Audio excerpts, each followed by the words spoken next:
Good evening. I'm Kelly Wright. Thanks for joining me as we spend this next hour together. As always, I do hope that you're safe and well, taking care of yourself and your family because you matter. And that's important. It's important to note that you matter, which leads me to my opening observations.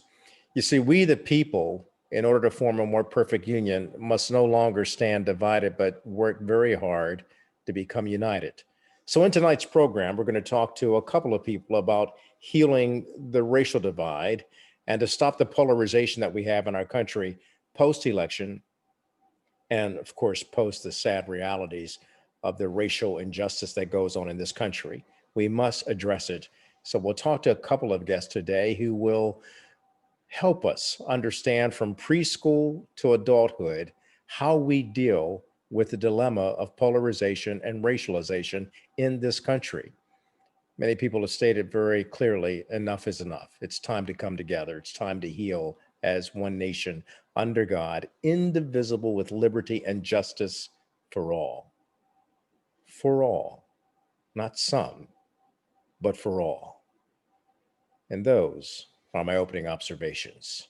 And joining me now is Reverend Anthony Evans. He is the CEO and president of the National Black Church Initiative, NBCI. And they have a program going on right now to not only address coronavirus, but also the flu. The flu is compounding everything that's going on with coronavirus. So we have a double whammy going on right now. It's a perfect storm that will lead to, unfortunately, a lot more cases of coronavirus compounded by the flu. Dr. Evans, thanks for joining us today. Tell me, if you will, what the National Black Church Initiative is doing to arm up Black people to prepare for the flu and to make sure that they get a vaccine.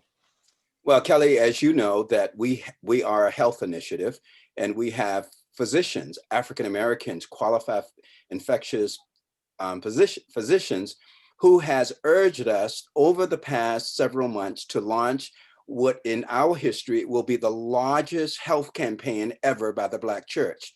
We, as of September 30th, we have activated over 150,000 Black churches with one simple message: get everybody in your church vaccinated for the common flu.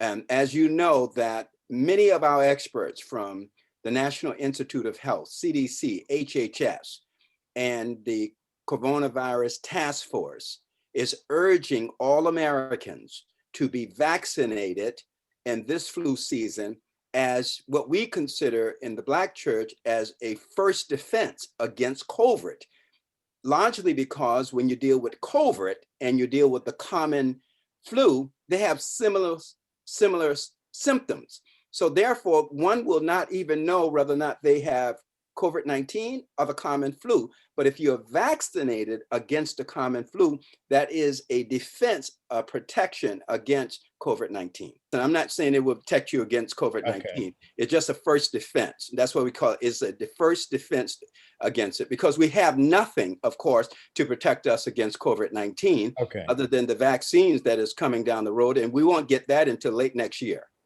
Well, let me ask you, what is the National Black Church Initiative doing on the flu situation in terms of getting it? Because I understand you're like 47 cities now to try to get people to make sure they get their flu shots. Yeah, we're in 49 cities, and they were picked largely because of the fact that in the past 10 years, their numbers in terms of flu vaccines has been low. So we are the Black Church is making a special effort.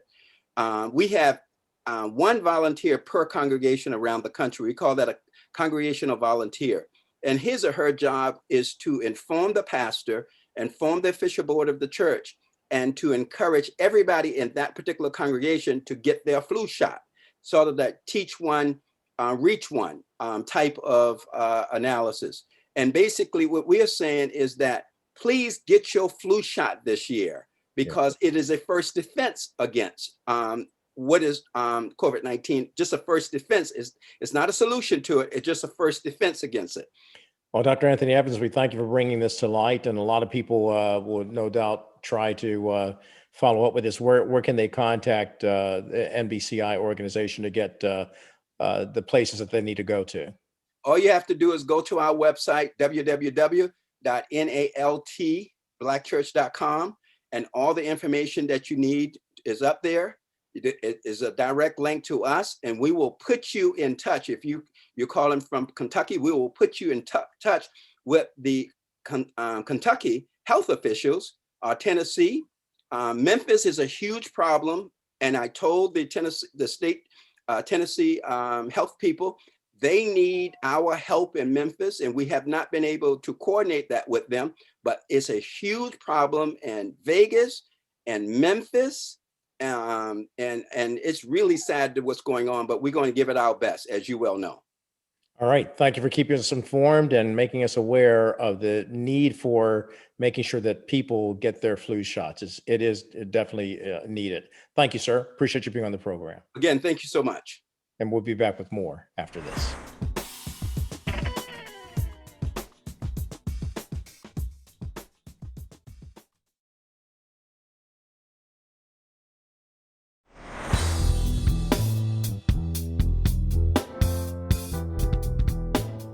And welcome back to the program. So today is Monday, as you know, and I thought it would be nice to have some real spirited Monday motivation.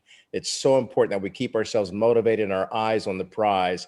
And so I thought I would bring in Dr. David Camp. He is a nationally renowned speaker, facilitator, and author who has taught strategies for changing our attitudes and behaviors to audiences, including the White House, Ford Motor Company, and Princeton University. And he's going to talk to us today about how we can heal the racial divide that's in our country and the divide of polarization from politics. And Dr. Camp, you're often known as or referred to as white people whisperer. Tell me about that title. Well, a lot of my work, not all of it, but a lot of it focuses on giving encouragement and equipment, skills to white people who think racism is real so they can have better conversations with white people who don't think racism is real. White folks are split in about half. It's about 45% thinking that racism is real and 55% don't, which tracks the actual election results, the polling results for Trump, actually. It's about that same thing. And part of the problem is that the people who think racism is real have really poor conversational skills with the ones who don't think it's real. They either ignore the racist perspective or the racist problematic perspectives, or they blast people with a whole bunch of hyper woke language and incredible intensity. And neither of those are effective. So a lot of what I've done, not the only thing, but a lot of what I've done is to give white people coaching and advice about how to have those conversations so they're more likely to be effective. You know, as we know, white people as a rule are in deep denial of racism, but some aren't. But the ones that are now don't know how to talk to the ones that are. So I coach people about how to have that conversation.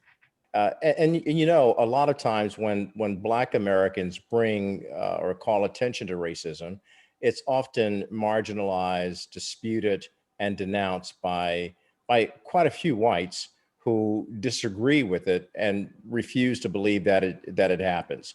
But in the wake of George Floyd, we have seen that whites and Blacks have stepped out to protest against social injustice and racial injustice. Has that given us hope that we can have a better dialogue and get to that table of brotherhood to communicate?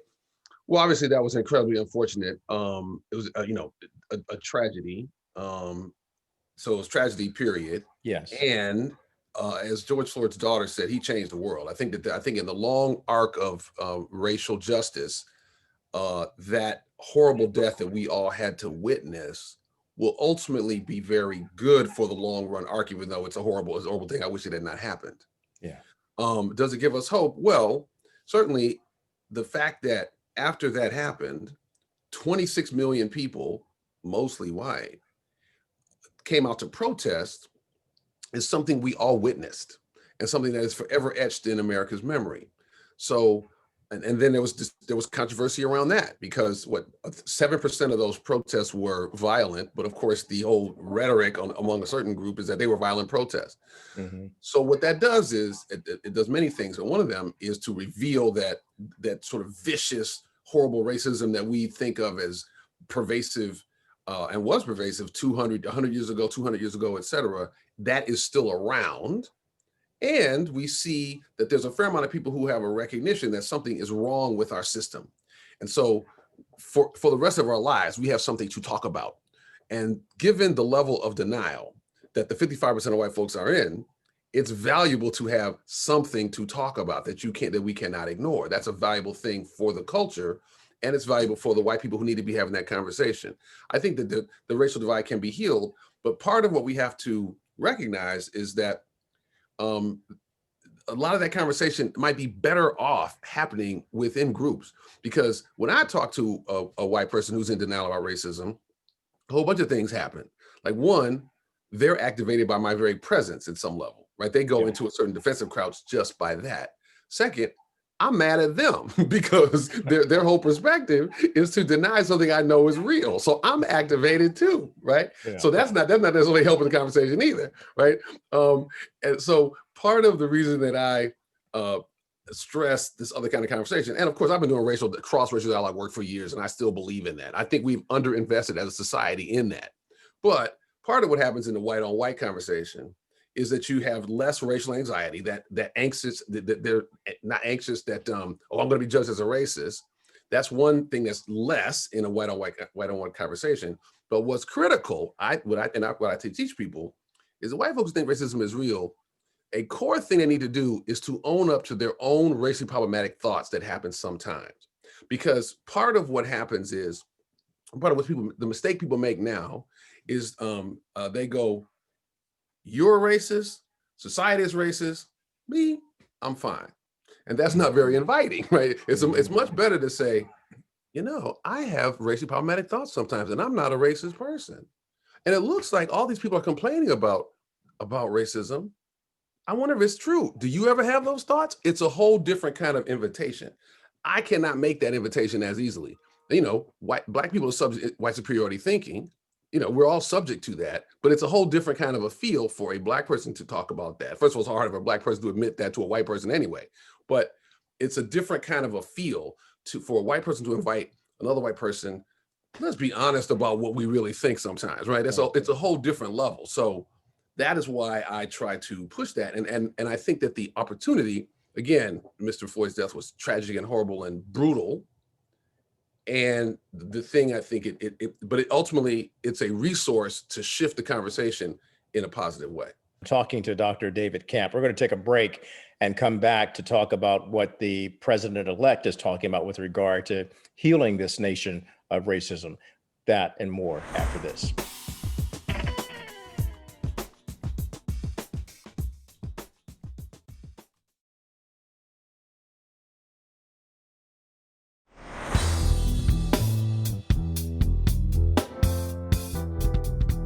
Welcome back to the program. I'm talking to Dr. David Campton. He is referred to as the white people's whisperer. And we chuckle at that, but the reality is that you are trying to motivate and encourage white America and Black America to come together to have this healing balm. And it comes through dialogue. It comes through, and sometimes that dialogue can be painful when you begin to reveal what's going on, but it gets to the core. What do you think about President-elect Joe Biden, who's already addressed or is still addressing systemic racism, acknowledging that it does exist in this country, and then going so far as to say that we must heal the soul of America? And that means making sure that we have dialogue and programs that help all of us, Black and white, brown, yellow, red, come together and have serious programs that will end the polarization that we have. Well, I'm happy to give Joe Biden some advice right here on your show. So number one thing that I would think be a big shift is if Joe Biden himself could say he is subject to that kind of like unconscious racial bias. Remember when he called Barack Obama clean and articulate in the 2008 cycle before Biden got eliminated. Yeah.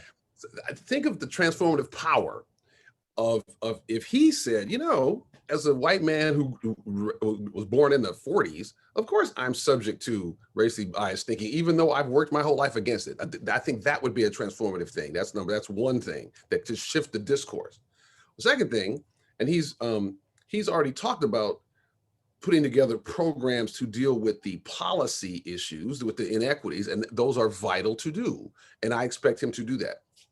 I also think that he's going to put some meat behind, or should, behind his whole notion of we got to do that healing work, because one way of trying to redress inequities is the policies that are about disparities, but there's a whole soul level of work that I think is necessary. I worked for President Clinton's initiative on race, which significantly was about a dialogue, trying to create dialogue. And I would argue that Mr. Biden needs to do something like that is about getting people to grapple with the underlying issues at the heart level. Establishing policies is an important thing to do, but not only do we have that kind of heart level disconnect around race, now it's expanded about politics generally, and some of that is spawned by the prevalence of social media silos and mass media silos. And so now, in a way that's never happened before, you got people on the left and the right who kind of hate each other. Yeah. And now, race is a big part of that, but it's not the only part of that. So part of what I think Mr. Biden needs to do is he tries to promote some reconciliation. And by the way, I would point out that Representative Al Green, not the Let's Stay Together Al Green, but Representative Al Green from Houston, he has proposed a Department of Reconciliation. I hope that Biden takes that seriously. We need some effort that's focused on bringing people together, but analyzing why we're so divided, and also creating structures for people to talk.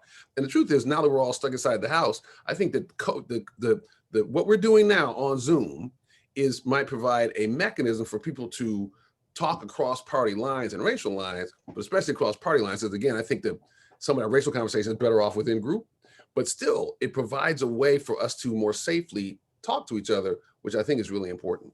This is a very stimulating conversation. We've got to have this again, Doc.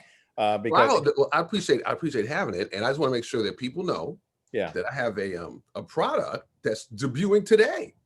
Okay, that is for now a whole bunch of Black folks. We don't have as many that sort of Trump supporter in their family. Like, it's only so many of us, but a lot of white folks do. So today is the debut of our Holiday Survive and Thrive Guide, which is a 27-minute tape, a videotape with, it's online, of course, with 27 tips for how people can be forces for healing at the Thanksgiving dinner, right? Because it teaches them tips about how to transform a conversation from a difficult one to a moment of dialogue. So I think that, if you're a Black person, it can be helpful to you, but your white friends need it. So people go to people, because those people have it's a lot of stress at the holidays. You've seen those things on the news. Oh Lord, the holidays are coming, right? So this is giving people some guidance about how to deal with that, so they can transform those moments and make Thanksgiving great again. Yeah, and going back to what you said before, when you were part of the dialogue on race with President Clinton, I'm reminded of an interview I had with John Hope Franklin, the great historian, and he was right on the point that we have to be able to sit down and dialogue with each other, Black and white, Native American, and really keep that dialogue going. It's a shame that we've lost track of that, but it's very motivating that you came here this Monday to tell us, at a time like this, let's get busy. Let's get started on having these important dialogues. So thanks for bringing it to the program, and let's bring it back again. And thank you so much for letting me come on your show. Next time we'll have to bring some of your white friends so we can really have an open dialogue across racial lines and political lines. Dr. David Camp here on the Kelly Wright Show. Appreciate you, sir. Thank you. Thank you. God bless you. Okay, we'll be back with more after this.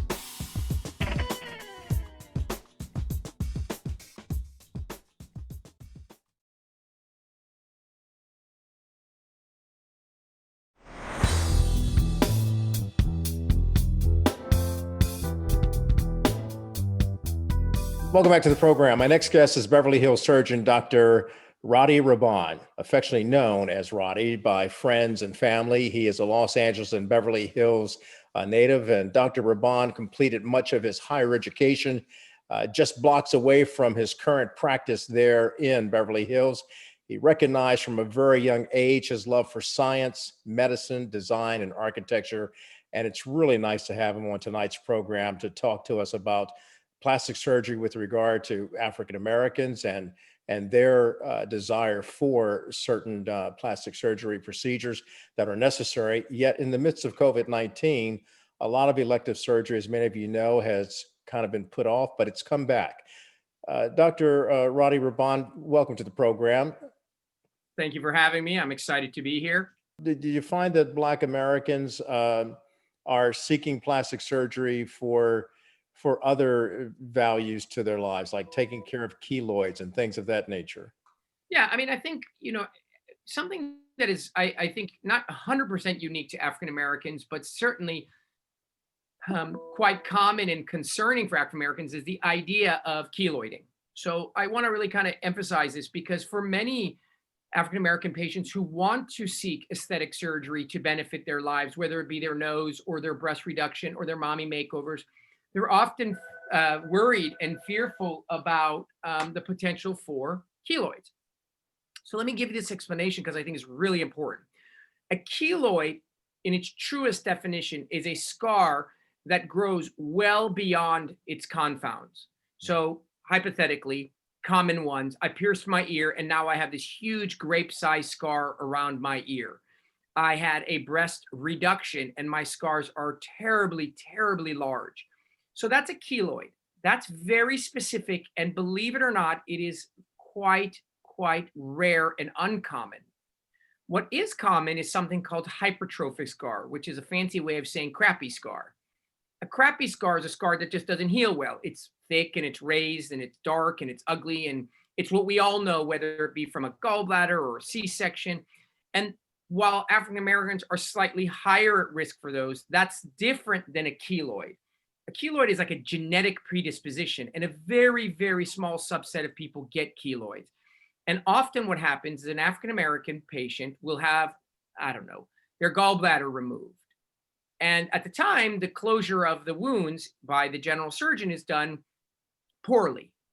Mm-hmm. And so they heal poorly and they make a hypertrophic scar. And then when they go seek some question from their surgeon, they say, hey, listen, I'm glad that my gallbladder's out, but these scars are awful. And then they'll be told, well, listen, you're African American, and hence you make keloids, and then hence becomes the labeling of keloid in that patient's mind. Right. So then 5 years goes by and they want to get a breast reduction, or they have 3 kids and they want to have a tummy tuck, or they're a guy and they want to get their nose done, and now they're petrified. And so I deal with this on a daily basis where I see patients who are African American who finally got the courage to get the same surgery that other people do, but because someone along the way did a crappy job and closed their C-section terribly, now they've labeled themselves as keloiders, and I have to kind of walk them off the ledge and say, no, that's not true. You're going to do fine. And the interesting fact, and what I wanted to share for your listeners, is African American skin is outstanding. Hence why African Americans tend to age more gracefully. And let's say you're 60, you look more like you're 40, and say your Caucasian, Irish, Dutch, English counterparts don't look as good because they don't have as much oils and melanin in their skin. So when you have high quality skin, like African Americans, like Koreans, the benefit is that your skin does really well. But the downside is that when you generate a scar, your body decides to generate a legit scar, a really good scar. As far as it's concerned, it's doing you a favor. Yeah. But as far as cosmetics is concerned, you're pretty bummed out. You want a thin scar. Yeah. So when you have a surgery and that surgery is cut and closed really well, African Americans do better pound for pound than anyone else I've ever seen.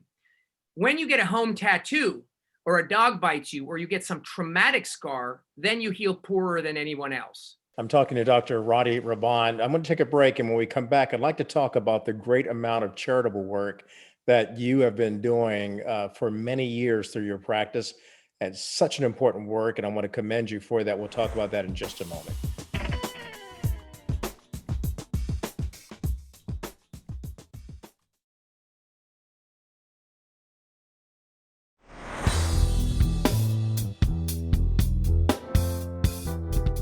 Welcome back to the program. I'm having a delightful conversation about plastic surgery.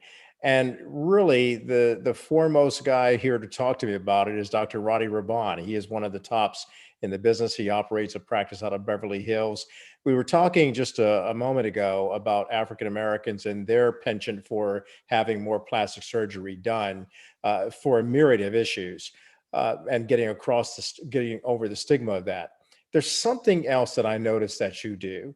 You do a lot of charitable work in places like Haiti and Guatemala and Colombia. What type of work are you doing in those places, and how rewarding is it for you to be involved in that? Yeah, I mean, it's a huge part of who I am. I think that what you were saying earlier about the stigmata of plastic surgeries, we love to put things into canisters as human beings. And of course, we have TV shows like Botched and all these other shows. Yeah. And we assume plastic surgery equates salacious, outlandish, pornography, et cetera, et cetera. And when in reality, it doesn't mean any of those things. And as a plastic surgeon who's, I believe, well trained with a lot of different tools in my toolkit, I love to use all of them. And a huge part of my practice since I started 15 plus years ago is the idea of going to less fortunate countries and participating in reconstructive type surgeries in those countries. The overwhelming majority of the work we do there is generally pediatric in nature, meaning we deal with children. One of the most common things that we can do as plastic surgeons to have the greatest impact is things like cleft lip and palate. Why that is because there are deformities that children are born with that otherwise are very normal. And if they don't have them fixed, they'll never be normal. They'll be pretty much outcasts in almost every society. We live in the most incredibly kind and tolerant country in the world, but in other places, the slightest deformity, no less a cleft lip or a palate, makes you ostracized. So we're able to, when I say greatly impact, it's an understatement, the lives of these children. We do other things as well, burns and cancers and hand deformities and all kinds of congenital things. But people always assume that that type of work is more rewarding than the cosmetic surgery that I do in Beverly Hills. And the truth of the matter is, it's not. It's all part of the same process. And the process, you take a person, you engage in that person, and you provide for them some change physically that will exponentially change their inner being. And so it is a very, very rewarding experience. And I'm just lucky that I get to do that, a couple of weeks a year. And I love it. Do you think America is close to getting away from the kindness that we have? We should seek to be a more kinder, gentler nation and get away from the cynicism and sarcasm, even with regard to something as fundamental as plastic surgery, which every individual should seek if they feel that something's wrong with their body and they can get it corrected through a good doctor like you. I think you ask obviously a really complex and poignant question given where we are in our country today. I sit with my wife, who's an immigrant. I'm an immigrant. My family's immigrant. My staff are immigrant. And, as immigrants, we have different perspectives, as do we all from the vantage point we stand. And despite everything you see on TV and despite all of the discussions and the marches and the so-called semi-hatred speech that we have, I am blessed to see every day the kindest and most amazing patients. And I think this country is no different than it has ever been. And it's actually better than it's ever been. Every so often, you got to stir up the pot, even when you're making pasta. And that creates trouble and turmoil and mixture. And then the point is, it's the idea of 4 steps forward, 2 steps back, 7 steps forward, 3 steps back. And so you can't just assume that a society, a nation, a complex environment like ours is just going to steadily and steadfast increase in its tolerance and its overall approach to mankind. It's going to have these moments that are going to be tumultuous, from which, as you well know, comes hopefully and has historically better times. But the fabric of the human being is not changed. And I would tell you that the overwhelming majority of people in this country are still outstanding. We are, unfortunately, because of the nature of how we see the world through Instagram, Facebook, CNN, and a handful of other places. So if you really look at it, you're looking across an entire vista, and that vista is beautiful. But I'm going to give you a pinhole And you're going to look through that pinhole and you're going to see that that vista doesn't look as beautiful as your two eyes can see. So when you interact with people on a day-to-day basis and you have feet to the ground and you're a soldier, as I am, and I see people come into my office with so much gratitude, cards and gifts and love and tears of joy, you can't help but say, wow, we live in a great country. And then you turn on CNN or Fox or Twitter or some other garbage, and you see that pinhole again. And that pinhole isn't people. That pinhole is a very, very finite number of individuals who have a stronghold on America's view.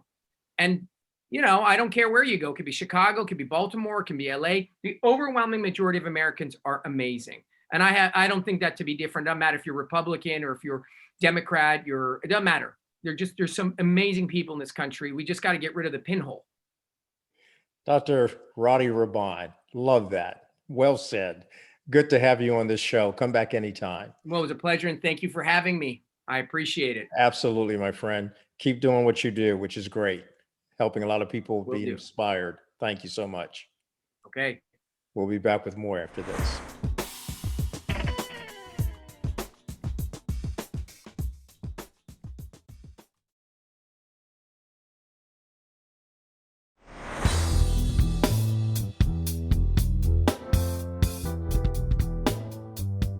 And welcome back to the program. I'm so excited and delighted to introduce my next guest because they are doing something very special for children between the ages of 2 and 7. And so joining me now is Caroline Hoop-Flexer. She is the co-founder of Khan Academy Kids, as well as she's being joined, by the way, by Naomi O'Brien, who's a teacher, an author, a mother, and an educator for social justice. And with her is her 5-year-old son, Noah, who I think is probably going to be the star of our segment here tonight.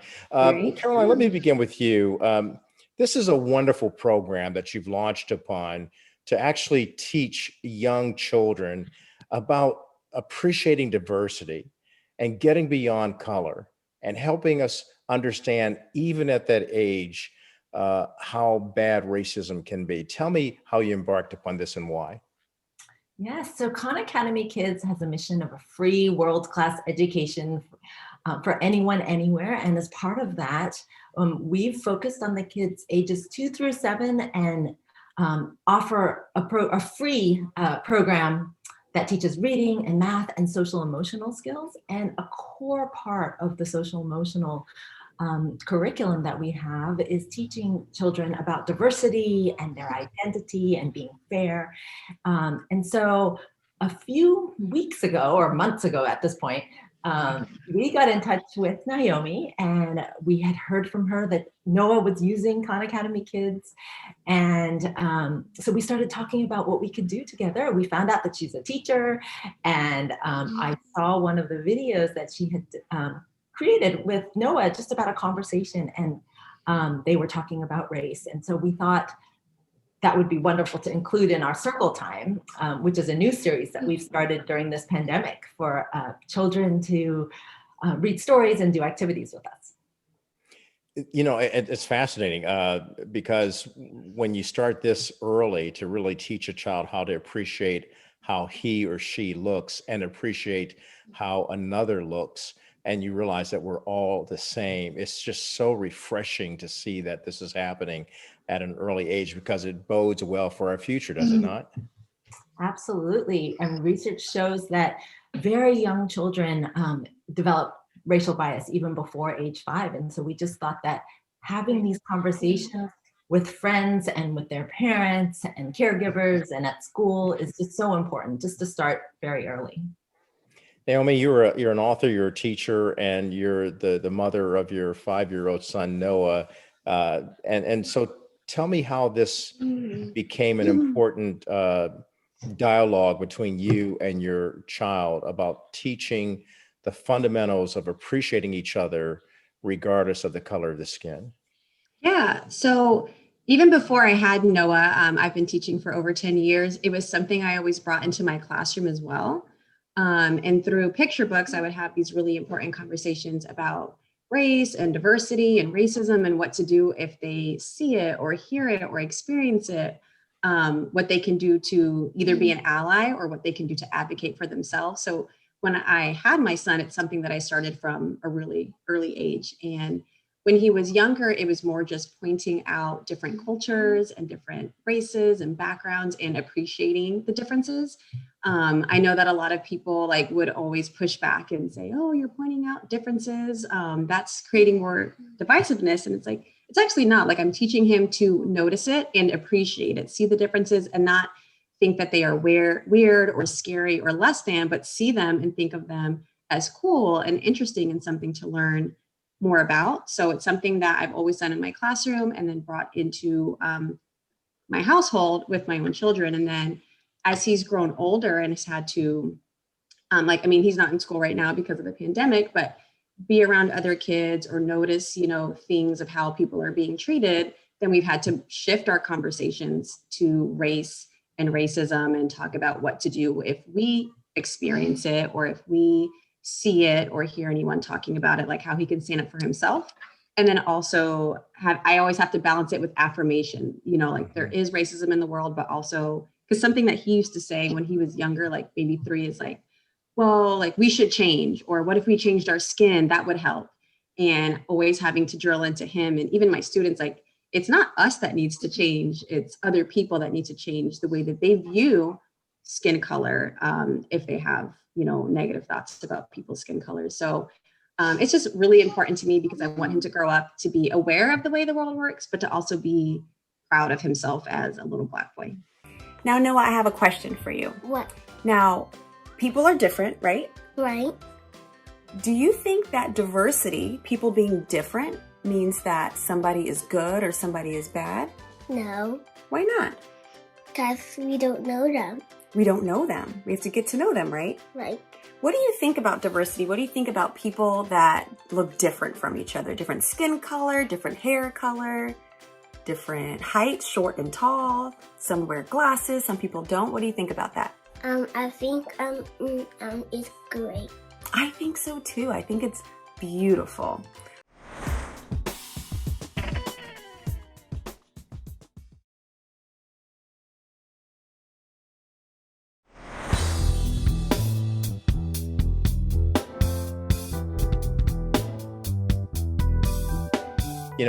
Caroline and Naomi, what you both remind me of is the fact that a lot of Black American families have had to have that talk with our children about how they maneuver through a world that may be very harsh towards them because of the color of their skin, and they may face certain levels of injustice. And so the proactive approach that both of you are now taking and creating this app so that other parents can have this. This is something that I would like to see happen in every school system, to be honest with you. Is there an effort underway, Caroline, to make that happen? Or is it just right now through cons? Yes, I think, well, our Khan Academy Kids program is used by millions of families and also in the classrooms. So it's been downloaded over 11 million times. So we're very much hoping that these types of conversations can happen everywhere. Yeah, it's very instructive and inspirational. Naomi, I'm going to get back to you and Noah because quite a young gentleman you have there who's so attentive. These conversations that you have, do you also find that when you talk about race, that it brings the two of you closer together and that mother and son bonding that goes on because you're preparing him for the world? Yes, I think that it does. Do you think that it does? Yes. Make us closer talking about race? Yes. I think so, because I feel like we're able to have conversations because he knows that I'm open to him asking questions about things that I feel like some kids come to a certain age and they have learned not to talk about race, don't ask a question about somebody's skin color or the way that somebody looks. Whereas he knows that we can have a conversation about it. Like he always loves to say, like, can we have a talk? And he'll ask like these really powerful questions that I'm like, thank you so much for asking that, because I know that there are some kids where those questions just go unasked. So I do believe that adds an element to our closeness because he knows that he can trust me with any curiosities that he has. Now, There is a bad side to these groups, though. What do you think about that? I think it's a little sad. You think it's a little sad? The bad side? Do you know what the bad side is? I know we've talked about it before. Racism. Racism. Now, the bad side of putting people into these groups is that there are some people who make bad choices towards these people that are in certain groups. They treat people the wrong way, or they don't want to be their friend because of the race that they are, because of the skin color that they are, because of what someone's eyes look like, because of what someone's hair looks like. They don't want to be friends with them because of that, and that is racism. Now, there is something that we can do about it, though. If we see somebody being racist, We can stop them. we can say, hey, don't say that about that person, or you need to get to know that person. That's racism. We can't just make judgments about people based on their skin color or what they look like. We have to get to know them, right? Right. So this is a wonderful program. I want to recommend it to everyone. And how can we get it, Naomi? I'm sorry, Caroline? You can find the Circle Time episodes on YouTube, and then Khan Academy Kids, the program is available for free on the app stores for Android and iOS. Okay, so we're going to start looking out for that. And I want to thank you again, Caroline Hugh Flexer, the co-founder of Khan Academy Kids, and Naomi O'Brien, teacher, author, mother, and advocate for social justice. And you're starting where it really, really matters, in the home. And home is where the heart is. That's where we've got to start. Thank you so much. Noah, Thank you for having us. For having us. Thank you. Thank you. There we go. That was loud and proud.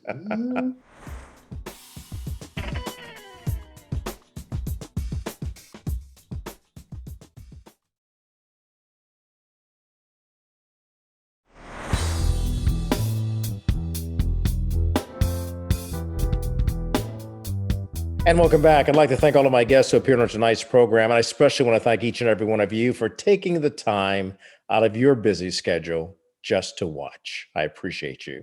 In closing, at the top of this program, I talked about how we must end our polarization and racialization in this nation. If we are to stand truly united, we must strive to work together for the common good and find common ground that will help us stand as the United States and not the divided states. Hopefully we've been righted, ignited, and united to keep spreading love, freedom, and peace. Good night. The color of light isn't red, black, or white, but it's crimson. We all bleed the same. If you don't feel the groove, it's all right. Just give it time, give it time. Come on, y'all. Get on board. Mankind won't survive if our hearts beat inside a hateful rhythm. You see, love isn't bought, but comes with a price of forgiveness, and we all bleed the same. Yeah.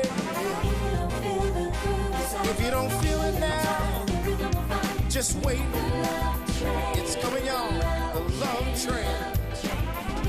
Just give it time, give